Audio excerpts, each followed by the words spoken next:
দাও ইখলাসে এমন মোরে ইয়া ইলাহি। আলহামদুলিল্লাহি রাব্বিল আলামিন ওয়াসসালাতু ওয়াসসালামু আলা সাইয়্যিদিল মুরসালিন আম্মা বা'দ ফাআউযু বিল্লাহি মিনাশ শাইতানির রাজীম বিসমিল্লাহির রহমানির রহিম। আসসালাতু ওয়াসসালামু আলাইকা ইয়া রাসূলাল্লাহ, আসসালাতু ওয়াসসালামু আলাইকা ইয়া হাবিবাল্লাহ, আসসালাতু ওয়াসসালামু আলাইকা ইয়া নবিয়াল্লাহ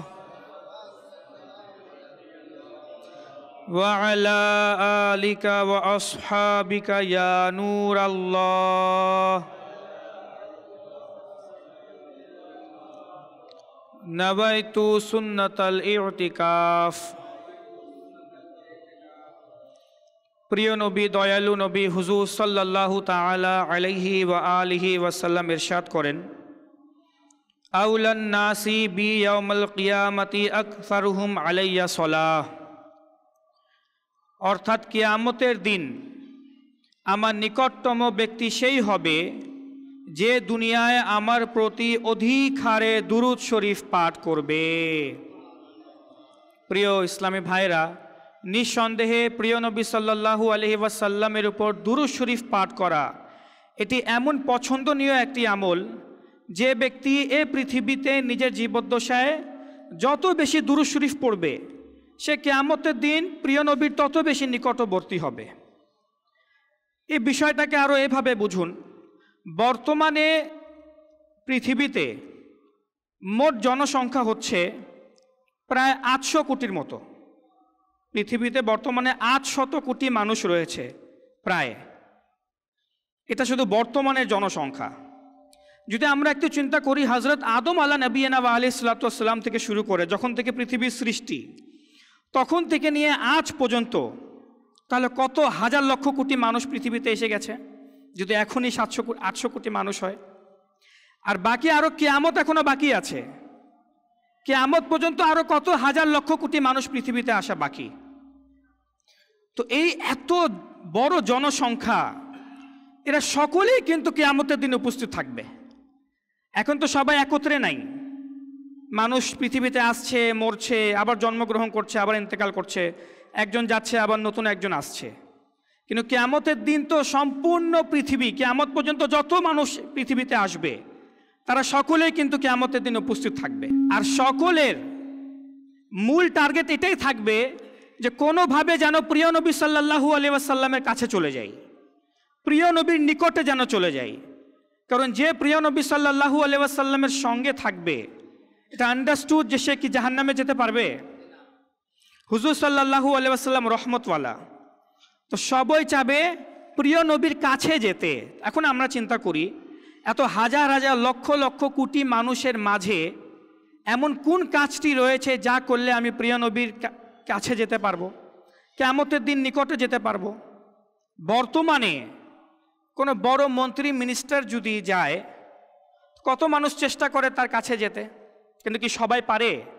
সবাই পারে না। তো প্রিয় নবী এ আমল বলে দিয়েছেন যে যদি তোমরা চাও এত হাজার হাজার লক্ষ কোটি মানুষদের মাঝে আমার নিকটে থাকতে কিয়ামতের দিন, তো আমার উপর দুরূদ শরীফ পড়ো। তাই দুরূদ শরীফের প্রতি আগ্রহ বাড়ানোর জন্য যখনই দুরূদ শরীফ আপনি পড়বেন তখন একটি আমল করবেন, তাহলে আপনার আগ্রহ বাড়তে থাকবে। আর মনে হবে কি আরও দুরূদ শরীফ পড়ে নেই, আরও কিছু দুরূদ শরীফ পড়ে নেই। নির্জনে বসে যখন দুরূদ শরীফ পড়া শুরু করবেন না, তখন মনে মনে চিন্তা করবেন যে আমি কিয়ামতের দিবসে আছি, আমি এখন হাসরের ময়দানে আছি, হাজার হাজার লক্ষ লক্ষ কোটি মানুষ, এখন আমি প্রিয় নবী সাল্লাল্লাহু আলাইহি ওয়াসাল্লামের কাছে যাব। তো আপনি চিন্তা করবেন যে আমি যত দুরূদ শরীফ পড়ছি আমি তত বেশি প্রিয় নবীর কাছে হতে যাচ্ছি। এই চিন্তা করতে থাকবেন যে আমি যত পড়ছি আসসালাতু ওয়াসসালামু আলাইকা ইয়া রাসূলুল্লাহ, আসসালাতু ওয়াসসালামু আলাইকা ইয়া হাবিবাল্লাহ, মনে মনে চিন্তা করবেন যে আমি এত মানুষদের মাঝে আমি আছি যে একটু একটু করে প্রিয় নবীর কাছে হতে যাচ্ছি, প্রিয় নবীর নিকটে হতে যাচ্ছি। তখন দেখবেন আপনার আগ্রহ বাড়তেই থাকবে যে আমি আরও পড়ি, আমি আরও বেশি দুরূদ শরীফ পড়ি। তো এটা হচ্ছে প্রিয় নবী সাল্লাল্লাহু আলাইহি ওয়াসাল্লামের উপর দুরূদ শরীফ পাঠ করার ফজিলত। যে হাদিসে মুবারক আমি বললাম তা হচ্ছে তিরমিজি শরীফের হাদিস, তিরমিজি শরীফ সিয়াসিত্তার হাদিস, যে আমার প্রতি বেশি দুরূদ শরীফ পড়বে সে কিয়ামতের দিন আমার বেশি নিকটবর্তী হবে। আসুন মহব্বতের সহিত আমরাও প্রিয় নবী সাল্লাল্লাহু আলাইহি ওয়াসাল্লামের উপর একত্রে দুরূদ শরীফ পাঠ করি।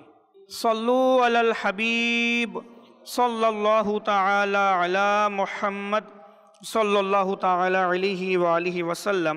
বুখারী শরীফের হাদিসে মুবারাকাতে রয়েছে, আন আনাসিন আনিন নবী সাল্লাল্লাহু তাআলা আলাইহি ওয়া আলিহি ওয়াসাল্লাম قال সালাসুন মান কুন্না ফীহি ওয়াজাদা হালাওয়াতাল ঈমান। তিনটি গুণ যার মধ্যে থাকবে সে ঈমানের স্বাদ পেয়ে যাবে। আমাদের যে ঈমান রয়েছে ঈমানের স্বাদ পেয়ে যাবে। কি কি? আইয়াকুনাল্লাহু ওয়া রাসূলুহু আহাব্বা ইলাইহি মিম্মা সিওয়াহুমা ওয়া আন ইউহিব্বাল মারআ লা ইউহিব্বুহু ইল্লা লিল্লাহ ওয়া আন ইয়াকরাহা আন ইয়াউদা ফিল কুফরি কামা ইয়াকরাহু আন ইউকযাফা ফিন নার। প্রথম হচ্ছে আল্লাহ ও তার রাসূল তার কাছে অন্য সব কিছুর থেকে প্রিয় হওয়া। পৃথিবীতে যা কিছু রয়েছে সব কিছু থেকে বেশি প্রিয় আল্লাহ এবং তার রাসূল হওয়া। দ্বিতীয় হচ্ছে কাউকে খালিস আল্লাহ রাব্বুল আলামিনের জন্যই মহব্বত করা। যদি পৃথিবীতে কাউকে ভালোবাসতে হয় তো আল্লাহর জন্যই মহব্বত করা। এবং তৃতীয় হচ্ছে কুফরিতে ফিরে যাওয়াকে আগুনে নিক্ষিপ্ত হওয়ার মতো অপছন্দ করা। এ তিনটি বিষয় এমন যে যার মধ্যে এ তিনটি বিষয় থাকবে সে যেন ঈমানের স্বাদ পেয়ে গেল। প্রথম যে গুণটি বলা হয়েছে তা হচ্ছে সবচেয়ে বেশি আল্লাহ এবং তার রাসূলকে মহব্বত করা। শুধু আল্লাহর কথাও বলা হয়নি, আল্লাহর সাথে আল্লাহর রাসূলকেও ভালোবাসতে হবে, তাহলে সে ঈমানের তৃপ্তি পাবে, ঈমানের স্বাদ পাবে। আমাদের বড় বড় মুহাদ্দিসিনে কেরাম, আকাবিরিনে ইসলাম, উলামায়ে কেরামগণদের আকীদা ছিল যে প্রিয় নবী সাল্লাল্লাহু আলাইহি ওয়াসাল্লামের মহব্বত এবং ভালোবাসা এটি শুধু ঈমানের কোনো অংশ নয়, বরং এটাই হচ্ছে ঈমান। কারণ প্রিয় নবীর মহব্বত আল্লাহ তাআলার মহব্বত, আর যখন আল্লাহ তাআলার ভালোবাসা মহব্বত হবে তখনই সে পরিপূর্ণ মুমিন হবে। যেমন সবচেয়ে বড় মুহাদ্দিস যার কিতাবকে বর্তমানে সবচেয়ে বেশি গ্রহণযোগ্য মনে করা হয় কোরআন শরীফের পর, বুখারী শরীফ। বুখারী শরীফের কিতাবুল ঈমান অধ্যায়ের মধ্যে, ঈমানের যে অধ্যায়, এখানে ইমাম বুখারী একটা চ্যাপ্টার লেখেন, একটা অধ্যায় লেখেন, যে অধ্যায়ের মধ্যে তিনি কিছু হাদিসে মুবারাকাকে উদ্ধৃত করেছেন, কোট করেছেন। মনে রাখবেন, মুহাদ্দিস, যে কোনো মুহাদ্দিস যখন কোনো কিতাব লেখে, ওই কিতাবের মধ্যে যখন সে অধ্যায় লেখে সে নিজের পক্ষ থেকে লেখে। হাদিসের মধ্যে তো অধ্যায় নাই, হাদিস তো বাস হাদিস, কিন্তু হাদিসকে কোন অধ্যায়ের মধ্যে কোট করতে হবে, উদ্ধৃত করতে হবে, এটা মুহাদ্দিস নিজে বিবেচনা করে। আর যখন অধ্যায়ের নাম লেখে তো ওই অধ্যায়ের নাম লেখার মাধ্যমে সে নিজের আকীদা প্রকাশ করে যে এই হাদিস থেকে আমার আকীদা হচ্ছে এটা, এই হাদিস দ্বারা আমি এ কথাই বুঝি। ওই চ্যাপ্টার লিখে সে কথা বুঝিয়ে দেয়। যেমন কিতাবুল ঈমান, ঈমানের অধ্যায়ের মধ্যে ইমাম বুখারী শরীফের মধ্যে একটি অধ্যায় লেখেন, যে অধ্যায়টি হচ্ছে বাবুন হুব্বুর রাসূলি সাল্লাল্লাহু আলাইহি ওয়াসাল্লাম মিনাল ঈমান। অধ্যায়ের নাম এটি, অধ্যায়ের নাম হচ্ছে প্রিয় নবী সাল্লাল্লাহু আলাইহি ওয়াসাল্লামের মহব্বত, হুব্বুর রাসূল হচ্ছে ঈমান। অনেকে মনে করে যে প্রিয় নবীর ভালোবাসা যদি নাও থাকে, সে মুসলমান তো থাকে, সে মুসলমান রয়েছে, কিন্তু প্রিয় নবীর মহব্বত এটা অ্যাডিশনাল। যদি কারোর মধ্যে থাকে তাহলে তার ঈমান আরো পরিপূর্ণতা লাভ করে ফেলে, সে আরো রোহানিয়াত পেয়ে যায়, তার ঈমান আরো হাই মর্যাদা পেয়ে যায়। কিন্তু না, মুহাদ্দিসিনে কেরামদের মতে, উলামায়ে কেরামদের মতে রাসূল সাল্লাল্লাহু আলাইহি ওয়াসাল্লামের মহব্বত না থাকলে ঈমান আর ঈমান থাকবেই না। এটা অধ্যায়ের নাম। আর এই অধ্যায়ের মধ্যে ইমাম বুখারী প্রিয় নবীর মহব্বত রিলেটেড হাদিসকে কোট করেছেন। অনুরূপভাবে বুখারী শরীফের পর যে কিতাব সবচেয়ে বেশি প্রসিদ্ধ, মুসলিম শরীফ, সিয়াসিত্তার। আর মুসলিম শরীফের লেখক তিনি একটি অধ্যায় লেখেন। আর অধ্যায় কত বড় দেখুন, আমরা যখন কিতাব বা বই পড়ি তো আমরা চ্যাপ্টার কত ছোট ছোট দেখি না, ছোট ছোট চ্যাপ্টার, আর চ্যাপ্টারের মধ্যে কন্টেন্ট থাকে বেশি। আর ইমাম মুসলিম যে চ্যাপ্টার লিখেছেন, 20 অধ্যায়ের নাম লিখেছেন, কত বড় চ্যাপ্টার দেখুন, আমি বলছি। তিনি বলেন বাবু, বাব মানে অধ্যায়, এই অধ্যায় কিসের নামের উপর? বাবু উজুবি মুহাব্বতি রাসূলিল্লাহ সাল্লাল্লাহু আলাইহি ওয়াসাল্লাম আকসারা মিনাল আহলি ওয়াল ওয়ালাদি ওয়াল ওয়ালিদি ওয়ান নাস আজমাইন। এটা হচ্ছে অধ্যায়ের কিছু অংশ, এখন আরো অধ্যায় বাকি আছে। ইমাম মুসলিম রহমাতুল্লাহ তাআলা অধ্যায় লিখছেন যে রাসূলুল্লাহ সাল্লাল্লাহু আলাইহি ওয়াসাল্লামকে মহব্বত করা, আকসারা মিনাল আহলি নিজের পরিবার পরিজন থেকেও বেশি, ওয়াল ওয়ালাদি নিজের সন্তান, ওয়াল ওয়ালিদি ওয়ান নাস আজমাইন এবং নিজের পিতা মা এমনকি সমস্ত মানুষ থেকে বেশি মহব্বত করার উপরে অধ্যায়। হাদিস না, এটা শুধু অধ্যায়ের নাম। কত বড় অধ্যায়! আর এরপর ইমাম মুসলিম লেখেন ওয়া ইতলাকি আদামিল ঈমান আলা মাল্লাম ইউহিব্বাহু হাযিহিল মুহাব্বাহ। আর যার অন্তরে প্রিয় নবীর জন্য এরকম বেশি মহব্বত নাই, তার জন্য মুমিন শব্দ ব্যবহার করাও যাবে না, এটার উপর অধ্যায়। ইমাম মুসলিমের আকীদা দেখুন, তিনি হাদিস কোট করার পূর্বে, উদ্ধৃত করার পূর্বে অধ্যায়ের মধ্যে লিখছেন যার মধ্যে প্রিয় নবীর জন্য অতিরিক্ত ভালোবাসা, মহব্বত নাই, আনলিমিটেড ভালোবাসা নাই, তার জন্য মুমিন শব্দ বা মুসলমান শব্দ ব্যবহার না করার উপরে অধ্যায়। ইমাম মুসলিমের মতে তাকে মুমিনও বলা যাবে না, মুসলমানও বলা যাবে না যার মধ্যে প্রিয় নবীর মহব্বত ভালোবাসা নাই বা কম রয়েছে, কম আছে কিন্তু কম, তাকে মুমিনও বলা যাবে না। এটা হচ্ছে ইমাম মুসলিমের আকীদা, যাদের হাদিসের কিতাব পড়ে আজকে আমরা নিজেদেরকে মুসলমান বলি, যাদের হাদিসকে আমরা পড়ে অনুসরণ করি। আর এরপর হাদিসে মুবারাকা রয়েছে যা আমরা শুনতেই থাকি যে তোমরা ততক্ষণ পর্যন্ত মুমিন হতে পারবে না যতক্ষণ না পর্যন্ত আমাকে সবচেয়ে বেশি ভালোবাসবে। এসব হাদিসে মুবারাকাই ইনারা কোট করেছেন, উদ্ধৃত করেছেন। কিন্তু তার পূর্বে অধ্যায়গুলা কেমনভাবে লিখেছেন, এই অধ্যায়ের মাধ্যমে তাদের আকীদা তারা প্রকাশ করে দিলেন যে এটা হচ্ছে আমাদের আকীদা। তো আল্লাহ তাবারাকা ওয়া তাআলা যেভাবে সকল মখলুকের উপর নিজের ইবাদতকে আবশ্যক করে দিয়েছেন, আল্লাহ তাআলার জিকিরকে আবশ্যক করে দিয়েছেন, মানুষ জিন ফেরেশতা সকলের উপর আল্লাহ তাআলা আবশ্যক করে দিয়েছেন যে আল্লাহর ইবাদত করতে হবে, ঠিক সেভাবেই আল্লাহ রাব্বুল আলামিন সকল মখলুকের উপর, নিজের সকল সৃষ্টির উপর প্রিয় নবী সাল্লাল্লাহু আলাইহি ওয়াসাল্লামের মহব্বত এবং প্রিয় নবীর তাজিমকে আবশ্যক করে দিয়েছেন। যেমন আল্লাহ রাব্বুল আলামিন সূরা মারইয়ামের মধ্যে ইরশাদ করছেন, সূরা মারইয়াম আল্লাহ তাআলা ইরশাদ করেন ইন কুল্লু মান ফিস সামাওয়াতি ওয়াল আরদ ইল্লা আতির রহমানি আবদা। এবং আসমান এবং জমিনে যা কিছু রয়েছে, আসমান এবং জমিনে যত মখলুক রয়েছে তারা সকলেই আল্লাহ তাবারাকা ওয়া তাআলার দরবারে, রহমানের দরবারে বান্দা হয়ে উপস্থিত হয়, বান্দা হয়ে হাজির হবে।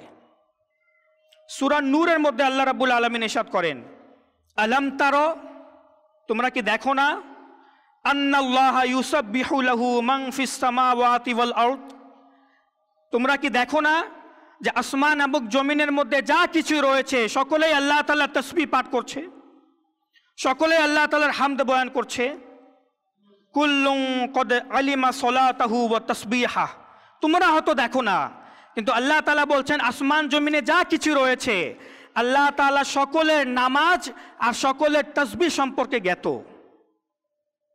সকলেই নিজের নিজের স্থান থেকে আল্লাহ তাআলার নামাজ আদায় করছে, আমরাও নামাজ পড়ছি, ফেরেশতারাও নামাজ পড়ছে, এমনকি পাহাড় পর্বত পাথর উদ্ভিদ গাছপালা জড় পদার্থ অজীব বস্তু যাদের মধ্যে জীবন নাই, আল্লাহ তাআলা বলছেন তারাও নামাজ পড়ছে, ইবাদত করছে, কিন্তু তোমরা তা বুঝতে পারো না, কিন্তু আমি আল্লাহ তা বুঝতে পারি।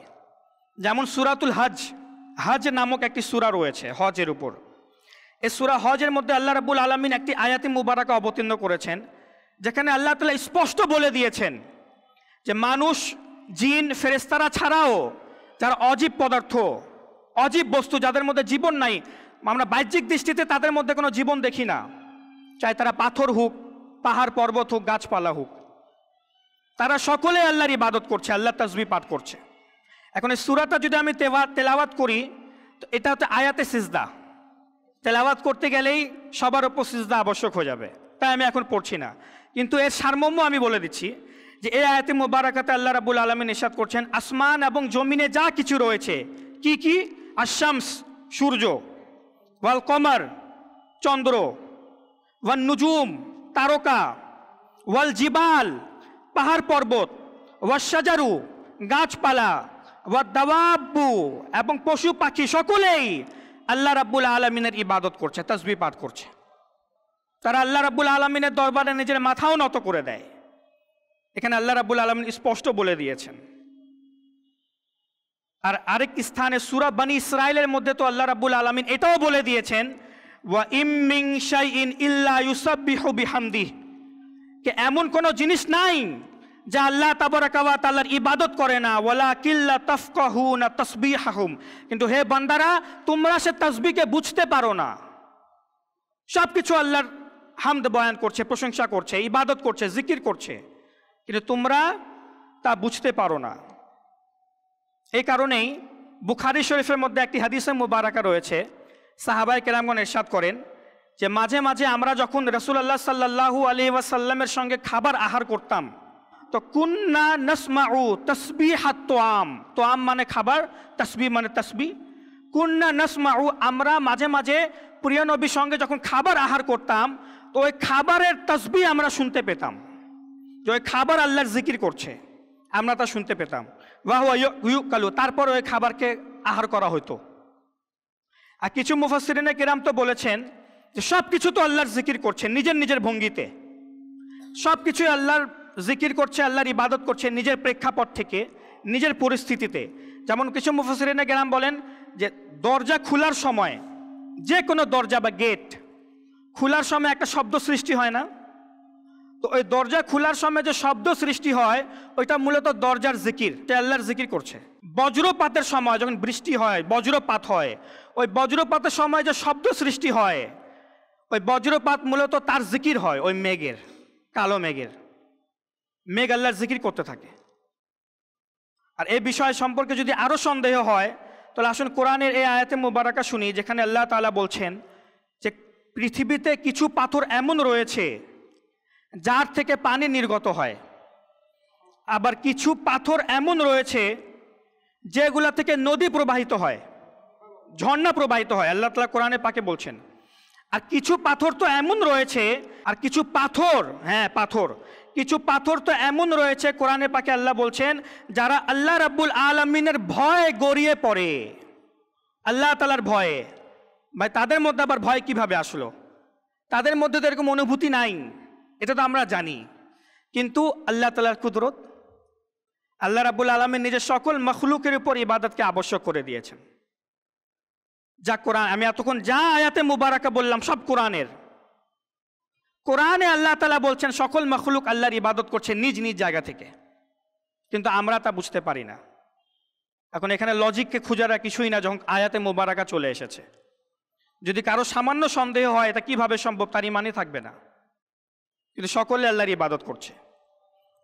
তো বলার উদ্দেশ্য হচ্ছে যখন সকল মখলুকের উপর আল্লাহ রাব্বুল আলামিন যেভাবে নিজের জিকির, নিজের ইবাদত এবং নিজের তাসবিহকে আবশ্যক করে দিয়েছেন, ওয়াজিব করে দিয়েছেন, যা আমার ইবাদত করো, চাই পাহাড় পর্বত গাছপালা যাই হোক না কেন সকলের উপর, ঠিক সেভাবেই প্রিয় নবীর মহব্বতকে এবং প্রিয় নবীর ভালোবাসাকেও আল্লাহ তাআলা সকল মখলুকের উপর আবশ্যক করে দিয়েছে। প্রিয় নবীকে তাজিম করা, সম্মান করাও আল্লাহ তাআলা সকল মখলুকের উপর আবশ্যক করে দিয়েছে, যে প্রিয় নবীকে সম্মান করতে হবে, ভালোবাসতে হবে। তো যেভাবে আল্লাহর জিকির তারাও করে আমরা বুঝি না, তারা তো আমাদের সামনে অজীব বস্তু, ঠিক সেভাবে তারা প্রিয় নবীকেও ভালোবাসে, তাজিম করে, আমরা তা বুঝতে পারি না। এই বিষয়টাই হাদিসে মুবারাকা দিয়ে কিছুটা শুনি। বুখারী আর মুসলিম শরীফের মুত্তাফাক আলাই হাদিস, বুখারী এবং মুসলিম শরীফের, যেমন হযরত আনাস রাদিয়াল্লাহু তাআলা আনহু থেকে বর্ণিত, তিনি বলেন আমি প্রিয় নবী সাল্লাল্লাহু আলাইহি ওয়াসাল্লামের সঙ্গে খায়বার নামক স্থানে যাওয়ার উদ্দেশ্যে বের হইলাম। ফালাম্মা কাদিমান নবী সাল্লাল্লাহু আলাইহি ওয়াসাল্লাম ওয়া বাদা আল্লাহু উহুদ, যখন আমরা কিছু সামনের দিকে অগ্রসর হইলাম তো আমাদের সামনে উহুদ নামক একটি পাহাড় চলে আসলো। সামনে উহুদ নামক পাহাড়, যা মদিনাতুল মুনাওয়ারাতে রয়েছে, জাবালে উহুদ বলে এটাকে। যারা হজে গিয়েছে বা উমরাতে গিয়েছে তারা হয়তো এই উহুদ নামক পাহাড়ের জিয়ারত করার সৌভাগ্য অর্জন করেছে। উহুদ নামক পাহাড়, জাবালে উহুদ। তো তিনি বলেন বাদা আলাহু উহুদ, আমরা উহুদ পাহাড়কে যখন দেখলাম, যখন সামনে দৃষ্টিগোচর হইল, তো প্রিয় নবী সাল্লাল্লাহু আলাইহি ওয়াসাল্লাম উহুদ পাহাড়কে দেখে ইরশাদ করলেন, হাযা জাবালুন ইউহিব্বুনা ওয়া নুহিব্বুহু, এটি হচ্ছে উহুদ পাহাড়। হে আমার সাহাবী, এ পাহাড় আমাকে মহব্বত করে আর আমি এ পাহাড়কে ভালোবাসি। পাহাড়ও আবার ভালোবাসে কাকে? প্রিয় নবী সাল্লাল্লাহু আলাইহি ওয়াসাল্লামকে। এটা প্রিয় নবী বলছেন। আর এর অসংখ্য আলামতও পাওয়া যায়, এর অসংখ্য আলামত পাওয়া যায়। যেমন একবার প্রিয় নবী সাল্লাল্লাহু আলাইহি ওয়াসাল্লাম এবং হযরত আবু বকর সিদ্দিক, হযরত উমর এবং হযরত উসমান গনি রাদিয়াল্লাহু তাআলা আনহু উহুদ পাহাড়ের উপর দিয়ে যাচ্ছিলেন। তখন হঠাৎ উহুদ পাহাড় খুশিতে আত্মহারা হয়ে নড়াচড়া শুরু করে দিল। মানে কম্পন চলে আসলো উহুদ পাহাড়ের মধ্যে, যে আমার উপরে দয়ালু নবীও আছেন, সিদ্দিকও আছে, উমরও আছে, উসমানও আছে। এই খুশিতে পাহাড় কম্পন সৃষ্টি হয়ে গেল, পাহাড় নড়াচড়া শুরু করে দিল। এটাও কিন্তু সিহাসিত্তার হাদিস। তখন প্রিয় নবী সাল্লাল্লাহু আলাইহি ওয়াসাল্লাম ইরশাদ করলেন, ফাকালা উসবুত উহুদ, হে উহুদ পাহাড় তুমি থেমে যাও। ফাইন্নামা আলাইকা নবিয়্যুন ওয়া সিদ্দীকুন ওয়া শাহিদান, নিশ্চয় তোমার উপর একজন নবী, একজন সিদ্দিক এবং দুইজন শহীদ রয়েছে।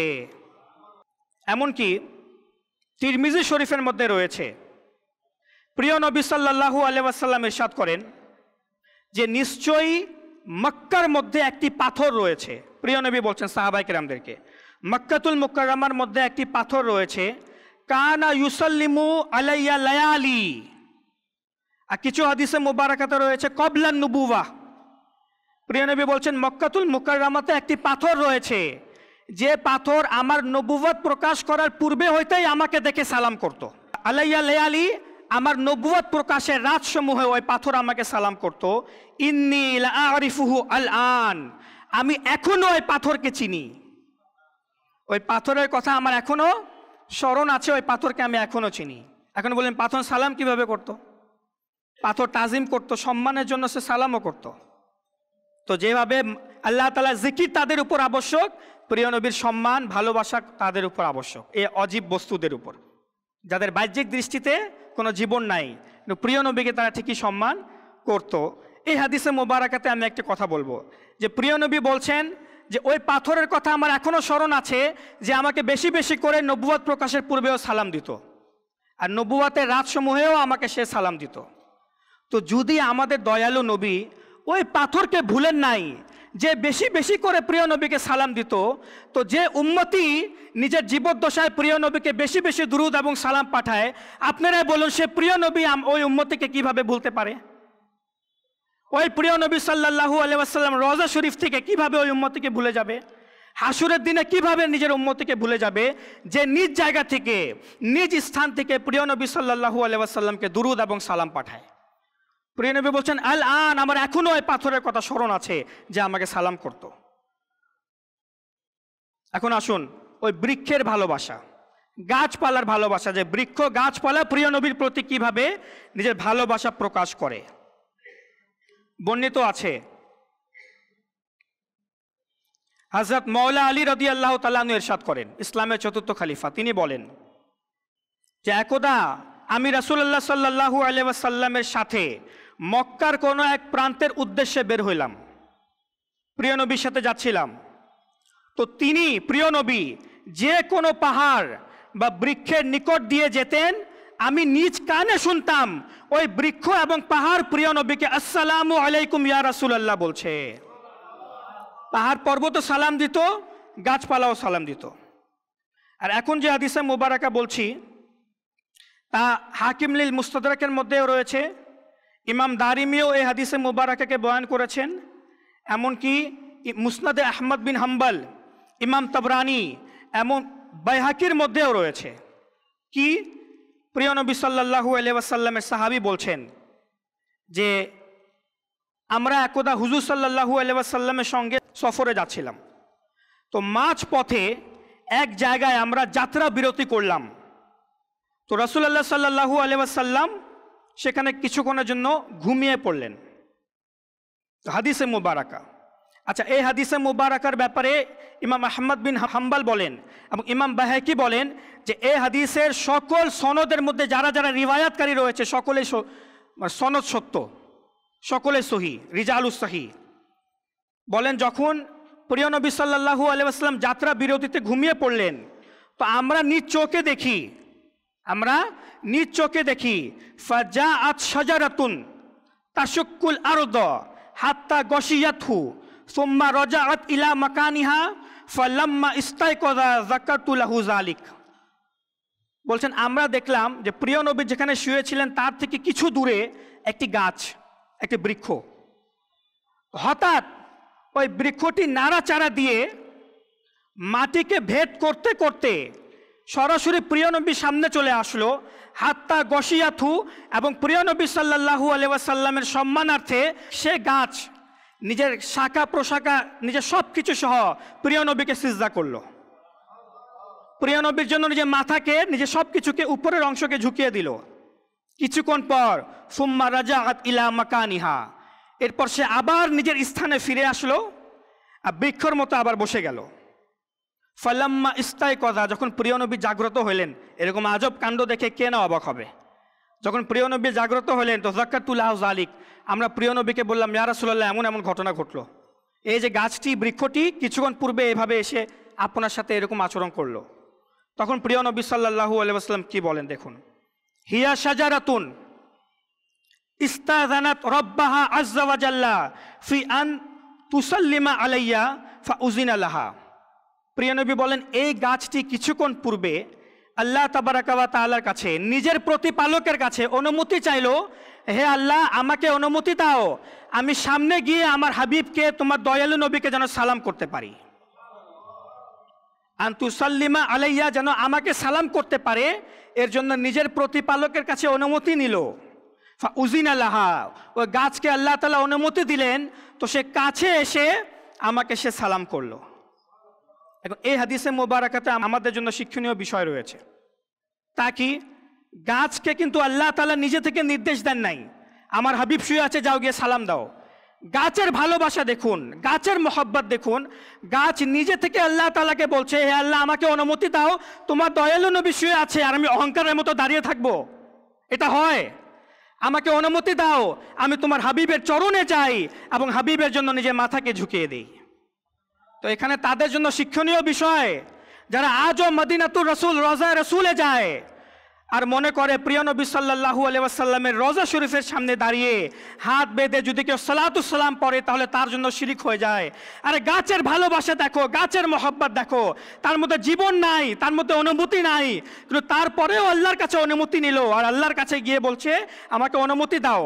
আর হাবিবের কাছে গিয়ে সালাম দিলেও হয়ে যেত, কিন্তু নিজের উপরের অংশকে সিজদার দ্বারা নিজের হাবিবের চরণে বিছিয়ে দিল। হাত্তা গশিয়াথু, সে প্রিয় নবীর জন্য নিজেকে বিছিয়ে দিল, সিজদা করলো, সে নিজের প্রেক্ষাপট থেকে সে সিজদা করলো প্রিয় নবীকে। এটা হচ্ছে বৃক্ষ, পাথর, পাহাড়, পর্বতের ভালোবাসা। আর হায় হে মানুষ, আমরা আশরাফুল মাখলুকাত হওয়ার পরেও প্রিয় নবীকে সেভাবে ভালোবাসতে পারি না যেভাবে হুজুর সাল্লাল্লাহু আলাইহি ওয়াসাল্লামকে ভালোবাসা উচিত। ইবনে আসাকিরের মধ্যে হাদিসে মুবারাকা রয়েছে, খয়বার যুদ্ধে বিজয় লাভ করার পর যখন মালে গনিমত বন্টন হতে থাকে, তখন কালো রঙের একটি গাধা প্রিয় নবীর কাছে আসে, এসে বলে ইয়া রাসূলুল্লাহ, কথা বলা শুরু করে দেয়। আর প্রিয় নবীও তার সাথে কথা বলেন। সুলাইমান আলাইহিস সালামও সকল প্রাণীদের সাথে কথা বলতে পারতেন, আর আমাদের নবীকে যেহেতু সকল নবীদের মুজিজা দেওয়া হয়েছে, তো প্রাণীর সাথে কথা বলা প্রিয় নবীর জন্য কোনো ব্যাপারই না। ও গাধা এসে নিজে থেকে প্রিয় নবীর সাথে কথা বলা শুরু করে দিল, বলো ইয়া রাসূলুল্লাহ, আপনি আমাকে নিজের আরোহণ হিসাবে বেছে নিন। প্রিয় নবী ইরশাদ করলেন, তোমার নাম কি? বলল ইয়াজিদ বিন শিহাব। গাধা আরো বলল, গাধা কালো রঙের গাধা বলল যে আমার দাদার বংশে থেকে আল্লাহ রাব্বুল আলামিন 60টি গাধা জন্মগ্রহণ করেছেন, 60টি গাধার জন্ম হয়েছে, প্রজন্ম রয়েছে, 60টি জেনারেশন রয়েছে আমার দাদা থেকে। আর আমার জেনারেশনের মধ্যে, আমার প্রজন্মের মধ্যে, আমার পিতৃপুরুষের মধ্যে হইতে এমন কোনো গাধা নাই যার মধ্যে কোনো না কোনো নবী আরোহণ করেন নাই। আমার বংশের প্রত্যেক গাধার উপর কোনো না কোনো নবী আরোহণ করেছেন, আর আমি হচ্ছে আমার দাদার সর্বশেষ জেনারেশন, সর্বশেষ প্রজন্ম, আমি শেষ, আমার পর বংশ শেষ হয়ে যাবে। তো ইয়া রাসূলুল্লাহ, যেহেতু আপনি আম্বিয়াদের মধ্যে সর্বশেষ, আপনার পর আর কেউ নবী আসবে না, আমি ছোট গাধা হিসাবে আমার বংশের মধ্যে আর কোনো গাধা নেই, তো আমার আকাঙ্ক্ষা, আমার আশা যেন আপনি আমাকে নিজের আরোহণের জন্য বেছে নেন। তো প্রিয় নবী সাল্লাল্লাহু আলাইহি ওয়াসাল্লাম তাকে কবুল করলেন আর বললেন, আজ থেকে তোমার নাম হচ্ছে ইয়াফুর। কি নাম?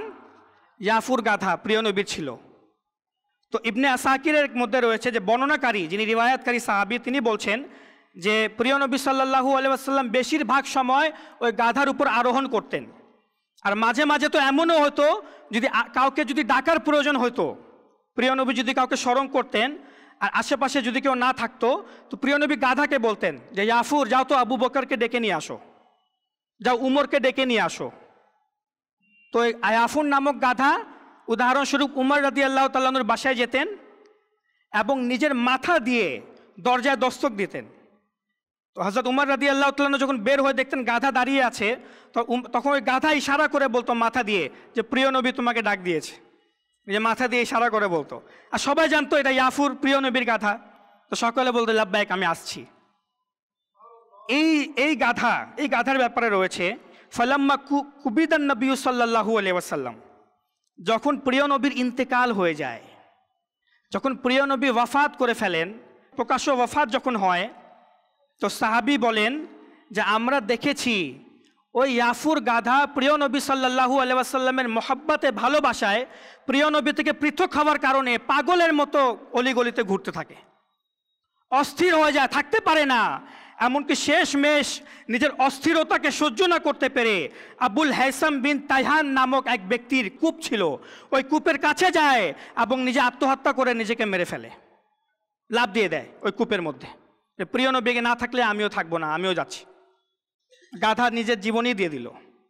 তো সাহাবী বলছেন ফাসরাত কবরহ, যে ওই গাধা যে কূপের মধ্যে নিজের জীবন দিয়ে দিল প্রিয় নবীর ভালোবাসায়, আমাদের দৃষ্টিতে ওটাই তার কবর হয়ে গেল, ওই কূপটাই তার কবর হয়ে গেল। সাহাবী শব্দ দেখুন, ওই গাধার জন্য। আমরা পশু পাখির জন্য কবর শব্দ ব্যবহার করি, আমরা ব্যবহার করি না। সাহাবা কেরামের আদব দেখুন, নবীর গাধা ছিল, অন্য কারো গাধা তো না, আর প্রেমিক গাধা, আশিকে রাসূল গাধা। তো সাহাবী বলছেন ওইটাই তার কবর। সাহাবীদের দৃষ্টিতে এখন একটা কবর হয়ে গেল। সম্মান দেখুন।